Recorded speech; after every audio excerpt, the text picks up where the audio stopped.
Boas tardes, benvidos a todos e a todas. Gracias por estar aquí.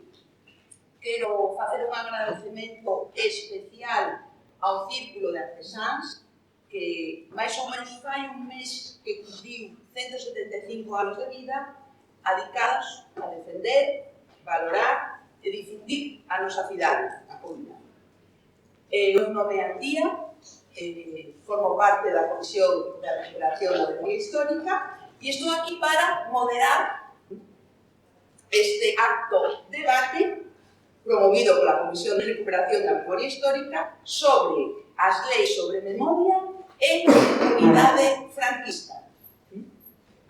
Gustaríame pediros a vosa colaboración, pois como estades vendo, está sendo grabado en directo e entón, cando abramos a parte do debate, o meu compañeiro Fernando pasará, antes do debate, pasará unhas follas onde, por favor, pido-vos que poñades as preguntas xunto o voso nome e eu logo en directo lerei as vosas preguntas, citando o voso nome, aquí a nosa compañeira.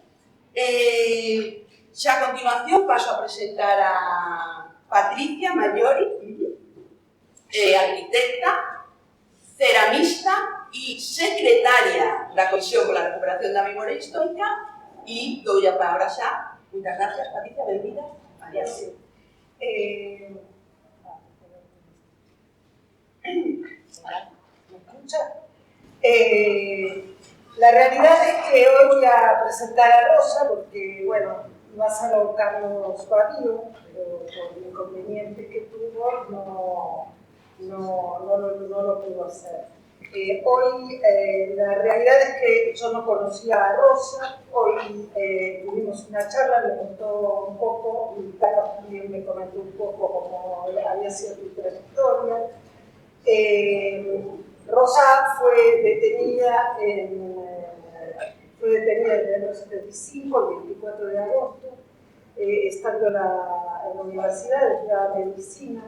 Ella ya había tenido una militancia en la época del instituto y militaba en la FUDE, que era la Federación Universitaria Democrática Española. Y bueno, era un acto, digamos, como se realizaban en aquella época, en la época, digamos, ya finales del franquismo, que por ahí tenía que ver con regada de carteles o con la entrega de papelinas que se daban por ahí. Fue detenida por una ley antiterrorista, la cual, según me comentó Carlos, se había gestado en el Paso de Meirás, en el Consejo de Ministros, unos días antes, pero todavía no había sido, digamos, aprobada cuando la detiene. La detiene la brigada policial y la llevan detenida y el primero con el que se encuentra es este famoso niño. Es torturada, luego pasa a la cárcel de Yesería, donde pasa 3 meses ahí, y luego a partir de una fianza que logra, que tiene que pagar obviamente, la dejan en libertad. Entonces pasa a la clandestinidad, con lo cual digamos que su vida previa desaparece sus estudios, su posibilidad de recibirse de médica y tal. En el año 77, gracias a la amnistía, es declarada, digamos, puede volver a su vida normal y, bueno, realiza y sigue con su actividad. En este momento es presidenta de la Comuna de Presos y Represaliados del franquismo y, bueno, organizan ahí muchas charlas. O sea, me comentaba que hicieron una sobre el tema de las mujeres en la época, digamos, del franquismo tardío. Y realizan muchísimas actividades, con lo cual siempre es como un referente. Además forma parte de Control la Memoria. Hoy, por ejemplo, cuando hablábamos, ¿no? Que yo hacía un poco de memoria, y me recordaba mucho todo este momento que por ahí, de una forma diferente, se hizo en Argentina también, ¿no? Cuando ustedes, por ejemplo, nosotros salíamos del franquismo, cuando nosotros estaban saliendo del franquismo, en Argentina, yo, bueno, lo viví porque vivimos más o menos en la quinta,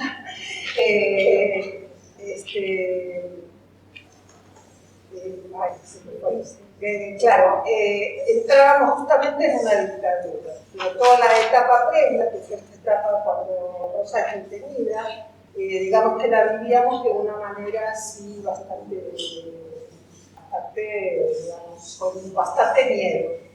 Y claro, me hizo pensar que a pesar de 12.000 kilómetros de distancia, como los aparatos, digamos, represivos del Estado, ¿no? Cuando hay un aparato así represivo del Estado, siempre pueden sobrevivir gracias a que se apoyan muchísimo en los poderes de la Iglesia.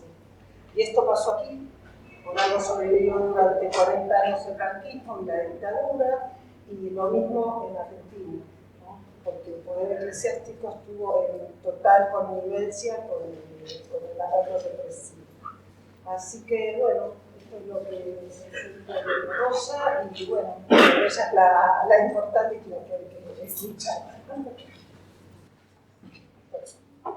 Buenas tardes y muchas gracias por estar aquí, muchas gracias a la Comisión por la Recuperación de la Memoria Histórica de Coruña por invitarme. Además, visitar esta ciudad tan bonita merece la pena para cualquier cosa, pero ya si es en el tema de memoria, pues aún más.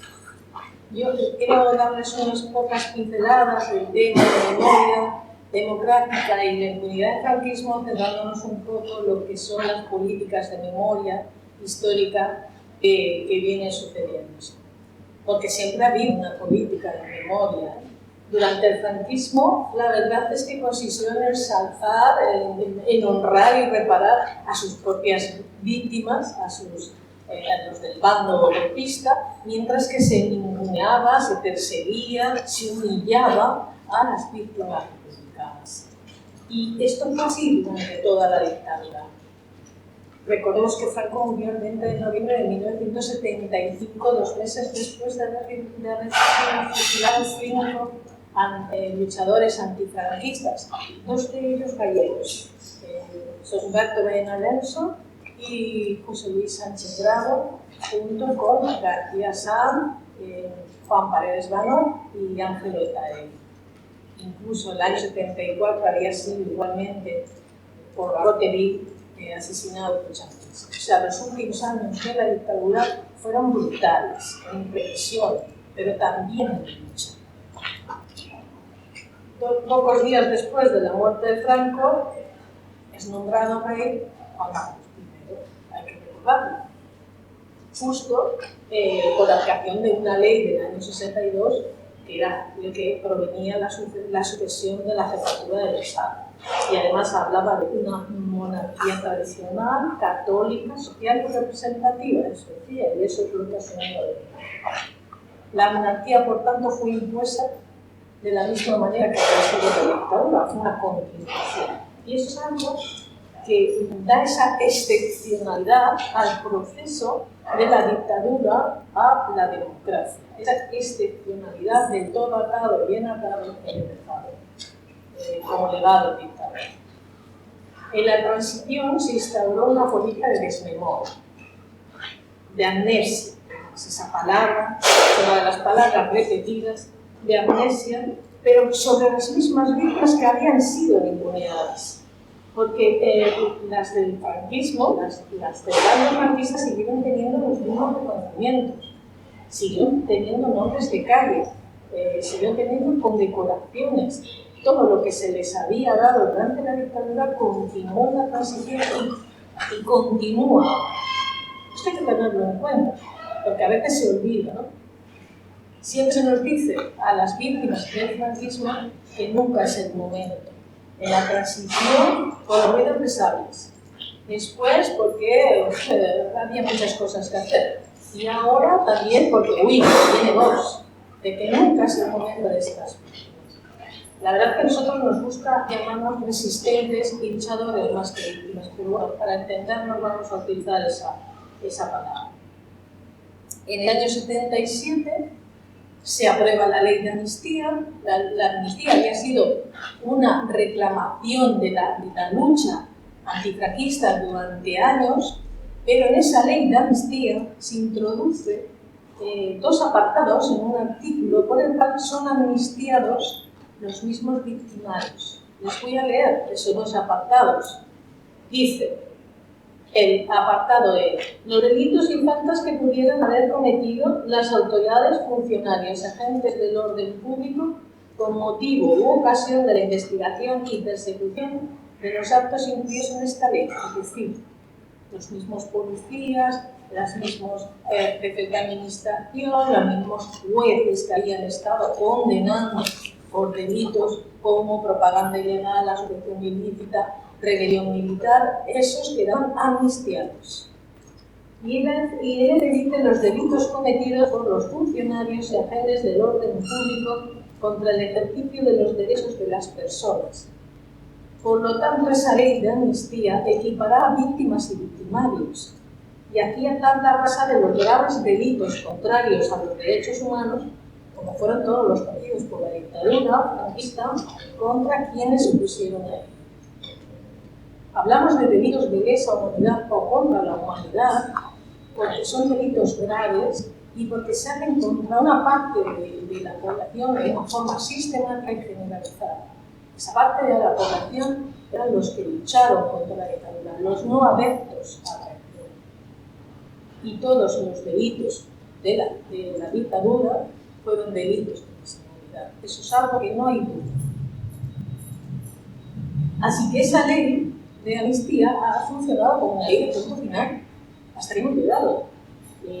Además es un escollo permanente para juzgar los crímenes del régimen franquista y una excusa que suele utilizar la Judicatura española para negar la tutela judicial efectiva a las víctimas del franquismo que nos hemos querellado contra, pues, por ejemplo, yo me querellé contra González Pacheco, alias Vileniño y otros policías. Hay otras personas que se han querellado igualmente.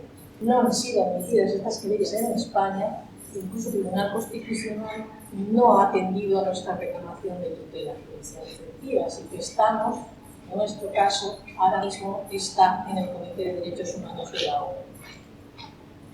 Así que en esos casi 45 años de democracia que se van a cumplir ahora, sabéis que se consideran las elecciones de 1977, el 15 de junio, como el inicio de la democracia, a pesar de que en esas elecciones no se pudieron presentar todos los partidos políticos, porque estaban ilegalizados, la mayoría de ellos. Pues bien, a pesar de eso, esos 45 años, pues sí se han hecho algunas medidas legislativas, pero no se ha dado esa transición, esa justicia transicional que se reclama a nivel internacional cuando se pasa de una dictadura a una democracia. Y todavía no se han hecho efectivos esos derechos, el derecho internacional, que son de la justicia y reparación, con garantías. Algunas de las cosas que se aprobaron, por ejemplo, en el gobierno de Adolfo Suárez, son curiosas, las voy a comentar, porque claro, pasaron. En el año 76 pues, se aprobó un decreto por el cual se concedían derechos, unas pensiones a personas que habían sido mutiladas durante la guerra, que no podían integrarse en el cuerpo de caballeros mutilados de guerra con la paz. Este era un organismo que además estuvo vigente hasta el año 89, porque estaban solo los mutilados del bando franquista. Los del bando republicano no recibieron ningún apoyo durante los 40 años de franquismo y hasta el año 77 no consiguieron que se les reconociera un derecho, pero no con efectos retroactivos, solo a partir de ese año.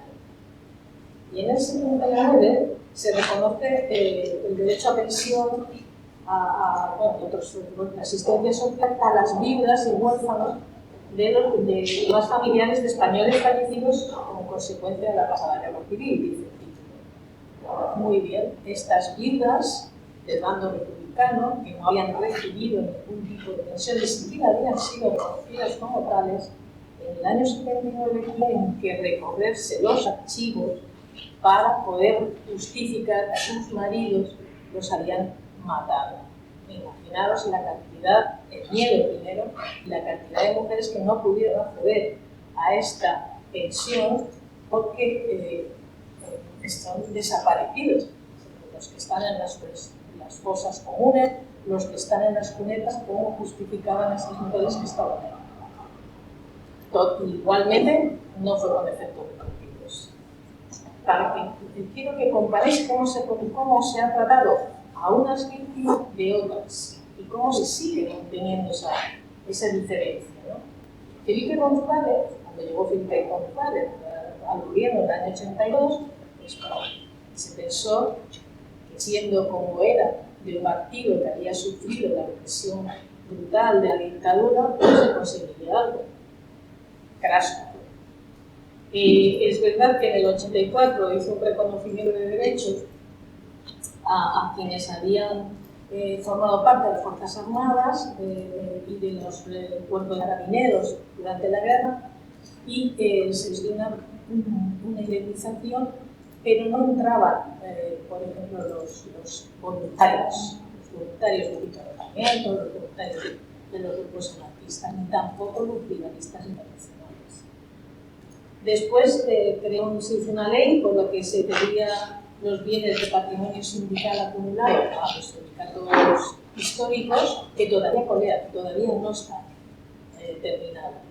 Y luego en el año 90, en la Ley de Presupuestos Generales del Estado, se reconoció un derecho de indemnización única de 1 millón de pesetas a quienes hubieran estado encarcelados por motivos políticos, pero de 3 años en adelante, y que en ese año, en el año 90, ya tuvieran cumplido 60 años o los fueran a cumplir, es decir, las personas que hubieran nacido en 1930 hacia atrás. Por lo tanto, los que habían sufrido cárcel posteriormente quedábamos. Aznar hizo también una ley que, para compensar a los partidos políticos y devolverles los bienes incaudados, y llegamos a Rodríguez Zapatero, que igualmente hizo una ley para reconocer a los niños de la guerra. Los niños de la guerra son aquellos niños que se llevaron a países europeos, a la Unión a Rusia, vamos, para los padres, para que se salvaran de los bombardeos y de la guerra. Algunos volvieron, otros no volvieron a España mayores. Pues bien, se les reconocía una ayuda supletoria a su pensión a los que estaban en España.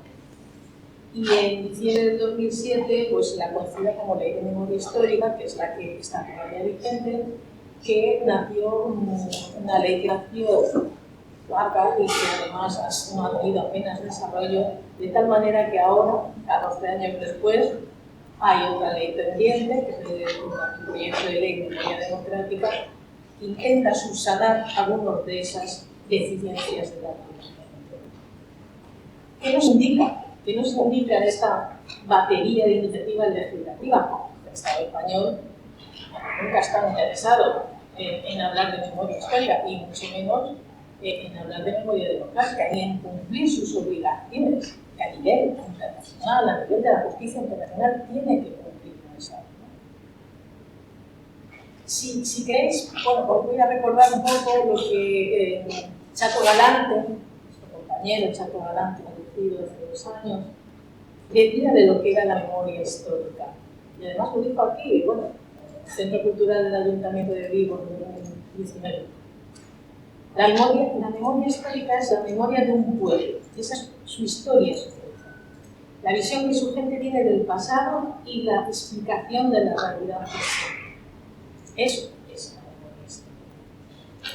El proyecto de ley de memoria democrática, primero fue anteproyecto, se presentó en el 2020, ahora es un proyecto que está paralizado en el Congreso, ya se pasó el tiempo de las enmiendas y ahí está, viviendo el sueño de los justos.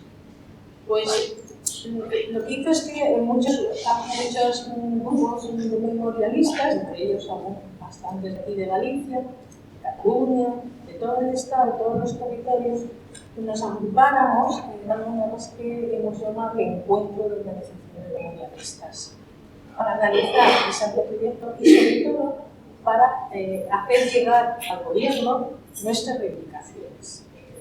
Es cierto que comparado con la ley de Zapatero, este proyecto de ley pues tiene unos cuantos avances, pero nos quedan todavía bastantes reclamaciones. En primer lugar, el ámbito temporal de la ley va del año 36 a 1978. Creemos que es insuficiente, creemos que tiene que llegar hasta enero del 83, que fue cuando empezó el primer gobierno del PSOE, porque en la transición, que no fue ni pacífica ni pacífica, sino más bien sangrienta, se produjeron casi 200 asesinatos por parte de las fuerzas de orden público, de grupos de ultraderecha y de grupos parapoliciales. Esas víctimas se pueden considerar como víctimas del franquismo porque el régimen continuo, sin ningún problema, sin ninguna depuración, ni de jueces, ni de policía, ni de los altos cargos administrativos, de nada, de nada. Los mismos que estuvieron antes que Franco se mantuvieron igualmente después.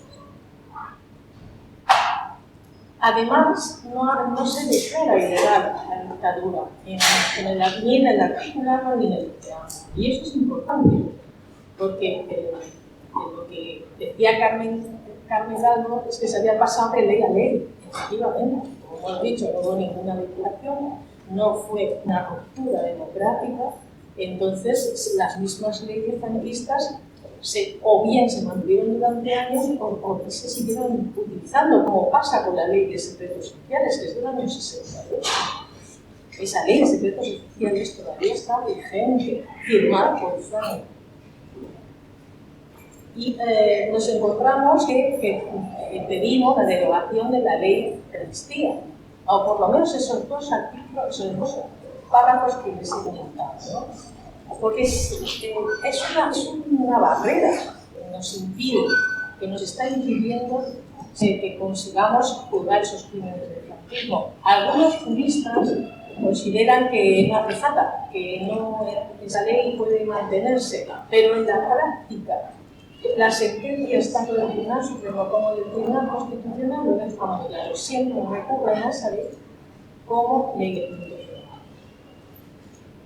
Y también se intentó conseguir que se introdujera en el Código Penal el principio de legalidad internacional. Eso significa que las leyes internacionales, las leyes del derecho internacional, tenían que primar sobre las leyes ordinarias, sobre las leyes estatales, ¿no?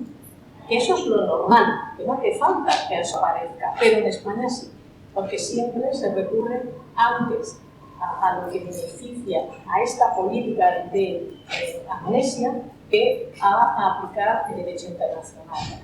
Bien, pues se presentó hace un mes y pico, un mes y medio, y no consiguió en el Congreso pasar porque el PSOE y la derecha, toda la derecha, votó a favor.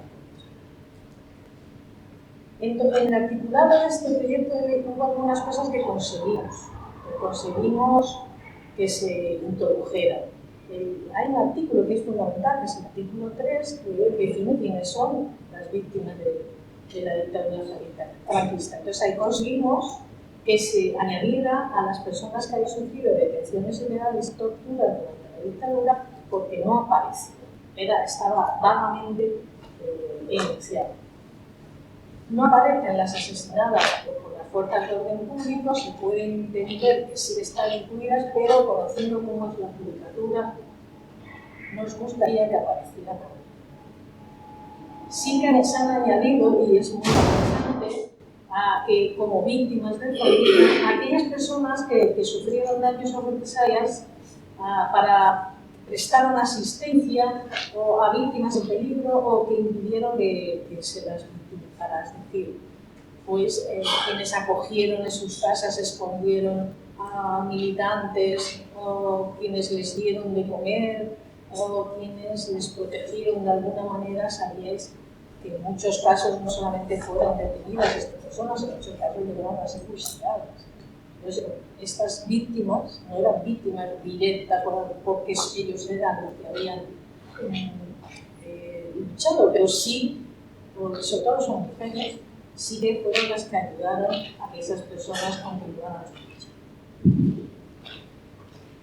Hemos intentado también, se ha recogido en algunas enmiendas, por lo menos en las enmiendas presentadas por el BNG y por Compromís, que se reconozca como víctimas del franquismo a las niñas y mujeres que fueron internadas en el Patronato de Protección de la Mujer, un organismo fundado en el 41, que su presidenta era Carmen Polo, y que duró hasta el año 85.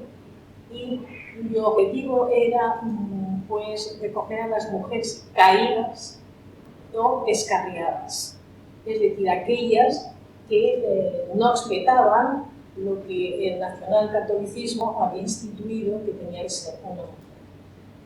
En esos centros, eran verdaderos centros de detención sin haber cometido ningún delito, sufrieron todo tipo de vejaciones, además fueron utilizadas como trabajo prácticamente esclavo, y ha sido una de las cosas más desconocidas hasta hace muy poco, que es cuando estamos empezando a investigar.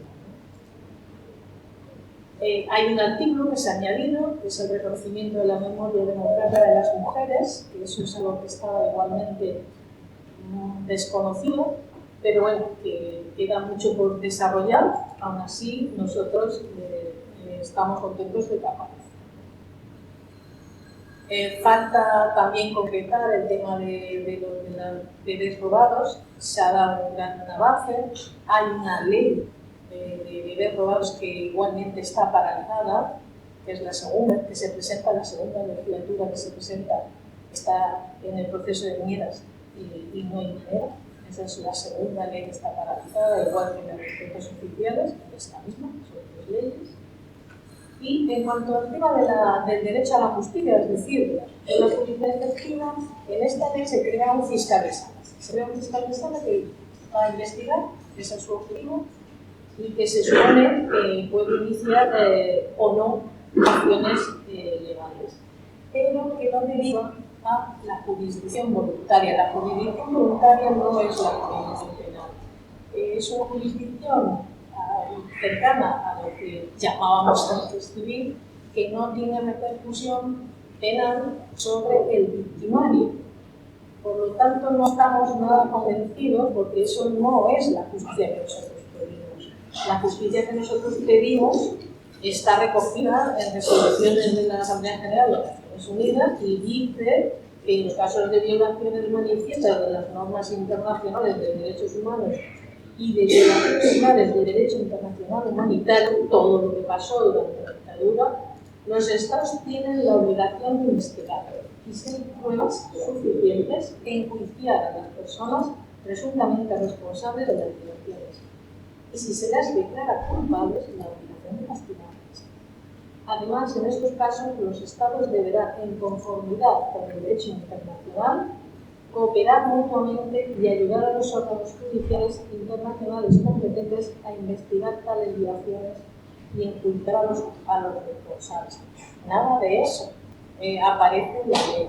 Sabéis que hay una querella, la querella argentina, que tiene miles de querellantes, ya van cerca de 5.000 querellantes, y que en España no ha sido ayudada en los rogatorios que han mandado la jueza María Servini, ha tenido muchas dificultades, de hecho hasta hace poco no se le ha dado ningún seguimiento.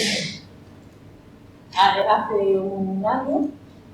un año se procesó a Martín Villa, al ministro Martín Villa, exministro Martín Villa, por los hechos del 3 de marzo de 1976, donde murieron 5 obreros, fueron asesinados en Mataderos, y por algunos otros asesinatos como el de Rodríguez, Fernán Rodríguez, en 1978. Este señor está imputado, fue procesado, después de procesado, pero sigue siendo imputado. Y es uno de las pilares de este régimen del 78, así que fue, la verdad, para nosotros pues, una gran alegría. Respecto el derecho a las víctimas a la verdad, pues sí que hay serios avances con respecto a la ley vigente, pero como os he dicho, el tema de la ley de secretos oficiales impide en muchos casos llegar a conocer la verdad, porque están declarados secretos o reservados muchos de los temas interesantes, por ejemplo, del IPCC, pero hay muchas más, de todo la época del fascismo. Y además me ríe, porque el problema de esa ley de secretos oficiales es que se pueden estar declarados como secretos o de carácter reservado para siempre, no como en otros países donde hay un tiempo en el que son declarados secretos, pero luego tienen que ser públicos. Y para la reparación, ahora estamos hablando de verdad, justicia y reparación, hay que decir que en esa ley además se estipula que ni el Estado ni las administraciones serán responsables de las posibles reparaciones económicas. Lo dejan como una reparación simbólica, algo que igualmente contradice a esa justicia internacional. Cierto que se van a crear algunos inventarios, por ejemplo, de los edificios que se construyeron, edificios o edificaciones que se construyeron en trabajo esclavo, de los batallones disciplinarios de soldados, trabajadores. Se deja en manos de las empresas que se beneficiaron de ellos que les indemnicen, si quieren, tampoco, el Estado tampoco las va a indemnizar, a sus familias. Igualmente, pues sí que hay un apartado de sanciones, porque el problema que tenía la ley vigente es que si las administraciones no quieren cumplirla, como bien sabemos, que no las cumplen, pues no pasa nada. En este caso sí se establecen una serie de sanciones, una parte que nos ha parecido bastante interesante. Queda una duda, se van a retirar, dice, pues condecoraciones, títulos y algún tipo de distinciones que hubiera dado la dictadura, pero nos queda la duda de si se van a suprimir los títulos del señorío de Reyes y del ducado de Franco. Esos los concedió Juan Carlos I el 27 de noviembre, o sea, 7 días después de la muerte de Franco, se le concedieron en Polo y lo han heredado pues, ahora con sus nietos. Pero es que además han sido ratificados por Felipe VI. Esos no son condecoraciones franquistas, de los que sí. Y en cuanto al acceso a los archivos, se han abierto más posibilidades. Queda pendiente saber si la Iglesia, que es uno de los escollos para también saber la verdad en el caso de los bienes robados, pues va a ser obligada a que abra sus archivos, ya veremos. Y lo más interesante de esta nueva ley es que se va a introducir en el currículum tanto de la ESO como del bachillerato, como de las universidades y de la formación de los maestros y de los funcionarios, una asignatura sobre memoria democrática. Eso se tendrá que desarrollar después, pero ya es una buena perspectiva, ¿no? Porque el problema que nos encontramos es que las nuevas generaciones no saben nada, absolutamente nada, pero es que incluso las generaciones intermedias tampoco, porque esa política de desmemoria ha tenido como resultado que mucha gente, incluso que lo ha vivido, pues tampoco reflexiona qué es lo que ha pasado, no hay un relato, digamos, de memoria democrática que haya hecho frente a ese relato de memoria franquista que hemos estado durante tantos años manteniendo y se sigue manteniendo. Entonces, pues aflora con mucha facilidad lo que es el negacionismo, o sea, se niega, se sigue negando, se sigue olvidando, por así decirlo, porque que no hubo dos bandos, que la guerra fue consecuencia de un golpe de Estado. Un golpe de Estado del ejército apoyado por las élites económicas. Ese tipo de cosas la gente lo olvida. mucha gente dice es que todos hicieron lo mismo. No. El Estado republicano era una democracia y se tuvo que defender, no es lo mismo, defenderse de un golpe de Estado que era el golpe de Estado y provocar una guerra y sobre todo la represión brutal que se dio al paso del ejército franquista, que además, por ejemplo en Madrid, los fusilamientos masivos fueron después de la supuesta paz. ¿Usted cómo puede justificar que todos hicieron lo mismo si después de la guerra, después de haber declarado la paz, hubo una represión brutal, como todos sabemos, ¿no?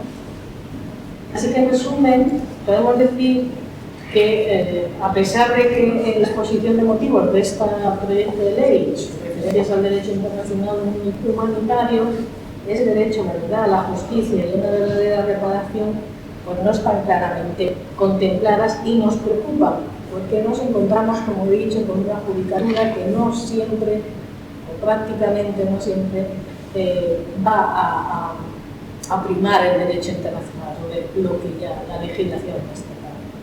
Así que, bueno, pues vamos a seguir presionando, porque son unas legítimas aspiraciones de las víctimas, de personas que lucharon, que sean recogidas en esta ley. Porque ya son muchos años para alcanzar ese reconocimiento y para conseguir esos derechos que además ya están reconocidos a nivel internacional, que no es un capricho de estas víctimas. Y que dejemos de ser víctimas de segunda, de tercera o ninguneadas como hemos sido a lo largo de todos estos años. Así que muchas gracias porque su asistencia a este tipo de debates son muy importantes y para mantener la memoria democrática de todos aquellos y aquellos que lucharon en una situación muy difícil, que dieron todo, incluso su vida. Muchas gracias.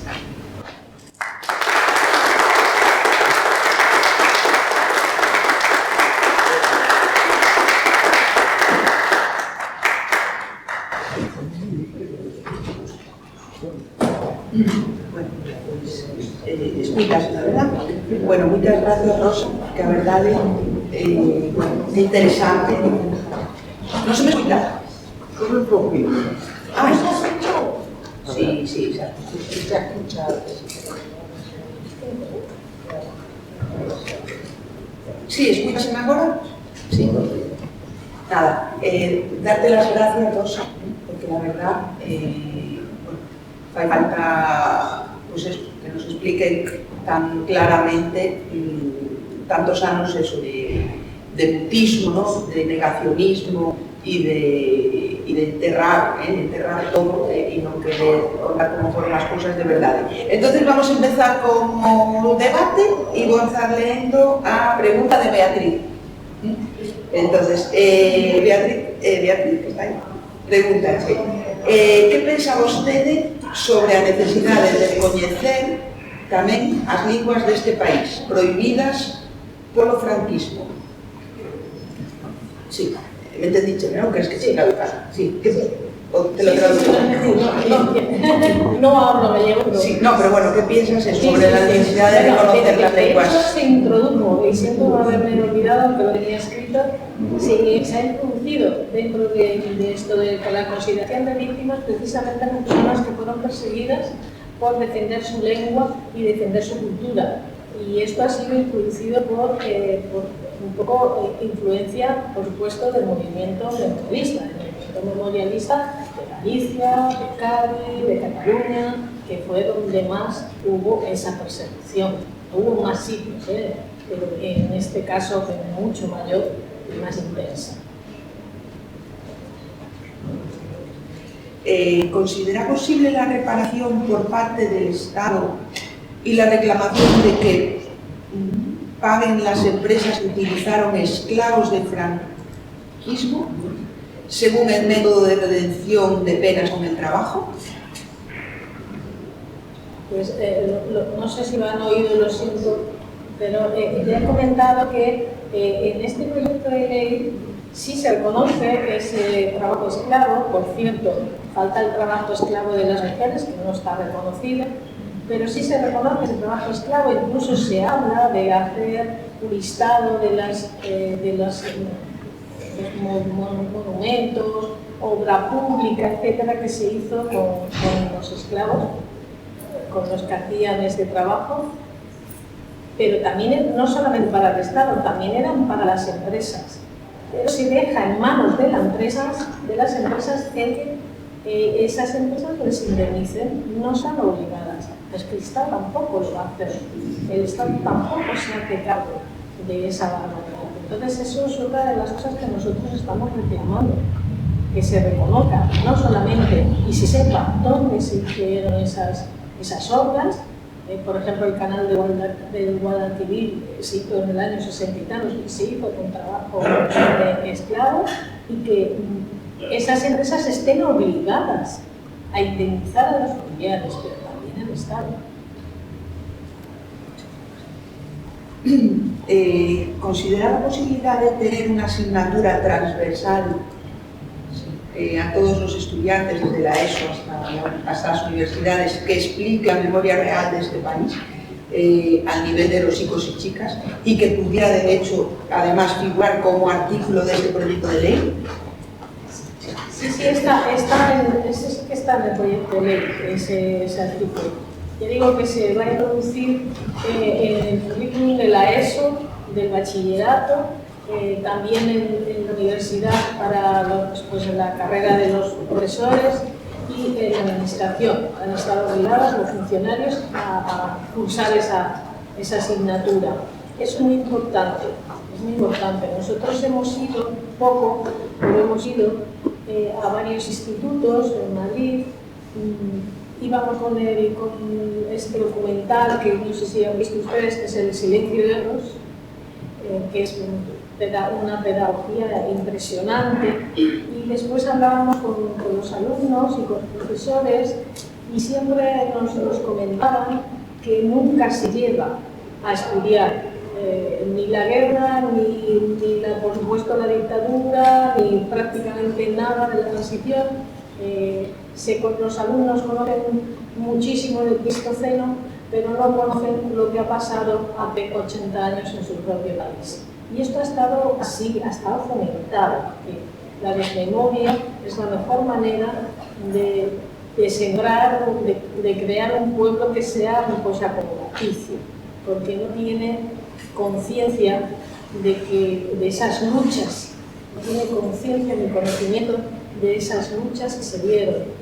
En España hay que reivindicar que no solo hubo una gran represión, hubo también un nivel de luchas muy importante, desde prácticamente el minuto 1, pues con las guerrillas, y luego el movimiento obrero desde el año 45 empezó a haber huelgas y empezó a enfrentarse de la manera que pudo contra la dictadura. El movimiento estudiantil a partir de los años 50, el movimiento ciudadano a partir de los años 60. Eso hizo que a finales del franquismo esos movimientos tuvieran una influencia tremenda, se hubiera ampliado la base social contra el franquismo. Digamos que la reclamación de democracia, de una verdadera democracia, era algo asumido mucho más que en las épocas anteriores, y la posibilidad de conseguirlo también. Y se creó ese ambiente que hubo en los últimos años, que sí que es verdad que aumentó la represión, precisamente porque aumentaba esa lucha. La represión y la lucha siempre se retroalimentan. Quiero recordar que en el año 75, ahora que se ha muerto Juan Diego, se hizo una huelga de actores. Juan Diego fue uno de los que organizó esa huelga. Y fue importantísimo. O sea, los actores entraban ya dentro de la lucha contra la dictadura, porque cualquier reclamación ya era una lucha contra la dictadura. También los médicos hicieron una huelga de varios meses porque se les pagara cuando estaban haciendo el MIR. Igualmente una asociación de militares demócratas que fue encabezada. El franquismo se encontró al final con que había una oposición tremenda, y actuó como siempre había actuado, aumentando esa represión. En el año 74 se ha cumplido ahora, 25 de abril, hubo la revolución de los claveles. Eso llenó de esperanza a los que estábamos contra la dictadura. Y claro, llenó de terror a los que estaban por mantener esa dictadura o por hacer una transición muy controlada. Hay que decir que si no hubiera sido por esas luchas, esa gente que se arrasó, no se hubiera conseguido ni siquiera este tipo de democracia que vemos que es tan débil, pues ni siquiera se hubiera conseguido. Hay que recordar que hasta el año 77 no fue legalizado el PC, 2 años después de la muerte de Franco, y se legalizó, porque hubo un pacto, por supuesto, en contra de la opinión del ejército. Hubo además amenaza de golpe de Estado. Hasta el año 79 no se legalizaron los sindicatos. Justo se legalizaron el día 30 de abril y ese 1 de mayo hubo una represión brutal. Fue el 1 de mayo del año 79 hubo una represión brutal. Entonces, quiere decir que todo lo que se tiene, aunque sea poco, ha sido en base a la lucha. Y eso es lo que tenemos que transmitir a las generaciones futuras para que tengan confianza en sí mismos, para que sepan que incluso en las peores situaciones siempre hay gente que se sacrifica, o que por lo menos tiene la voluntad de acabar con esas circunstancias, y que siempre esas personas son las que tienen que tener nuestro conocimiento. Esas son las que tenemos que conocer y reconocer. ¿Debemos avanzar junto a esta ley el proceso? ¿Considera que debemos apoyar lo que avance significa la nueva ley o continuar como está? Bueno, estamos mal. Esto que consideramos las víctimas del franquismo no estamos reconocidas de ninguna manera a nivel judicial ni de ningún. Es que no existimos. No existimos en España. No hay una categoría de víctimas del franquismo, como hay otras categorías de víctimas de otros delitos. Nosotros no existimos. Así que sí que hay que pelear porque exista esa ley de memoria democrática y porque además recoja a nuestras reclamaciones. Entonces seguimos en eso, esa es nuestra batalla y no vamos a empezar, por supuesto. Así que conseguiremos lo que seamos capaces de conseguir, pero no vamos a empezar. ¿Qué futuro le ves a este proyecto de ley? ¿En qué situación se encuentra actualmente la guerrilla argentina? Pues este proyecto de ley ya he dicho que está paralizado, porque las enmiendas que presentan los grupos de RC, PNA, Compromís, los grupos que se apoyan a este gobierno, que apoyan partidistas este gobierno, pues no están llegando a un acuerdo, entre otras cosas porque piden la derogación de la ley de amnistía y el PSOE no está por la labor. La ley de amnistía es un puntal de la transición, no está por la labor de otras cosas que piden, hemos dicho ya, es que se alargue hasta el año 83. También el RNA pide que se menciona la Iglesia Católica, el papel de la Iglesia Católica en el mantenimiento del franquismo durante tantos años, que en esta ley no aparece, no se la nombra. En fin, todo ese tipo de cosas pues se tienen que estar negociando y de momento pues prefieren dejarla, de momento estamos viendo que prefieren dejarla parada. No sabemos si en esta legislatura saldrá adelante y tampoco sabemos si habrá otra legislatura parecida. Así que estamos creando, hemos hecho varias acciones, tenemos previsto seguir haciendo acciones, incluso manifestaciones, para que se haga todo el esfuerzo necesario para que esta ley salga adelante y salga adelante como debe salir. Perdona, la que hay argentina, ya he dicho que se procesó a Martín Villa, luego se recurrió, se le quitó el proceso y ahora se sigue investigando porque es imputado. Entonces la jueza está haciendo una investigación mayor para justificar de nuevo que sea procesado. la verdad es que no es que esté parada, pero está costando mucho porque se ha encontrado con un muro total en la judicatura española y además el Estado español, que le ha puesto todo tipo de trabas. Incluso la fiscal general, que es un cargo importantísimo en la época de Rajoy, dictó una orden para todos los fiscales para que no aceptaran ninguna visión rogatoria de esta querella argentina. O sea, que han pasado años en los que no se ha hecho nada. Y bueno, pues en esas estamos.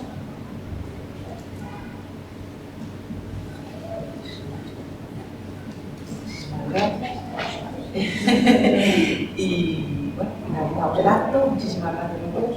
Sí, simplemente una pequeña puntualización.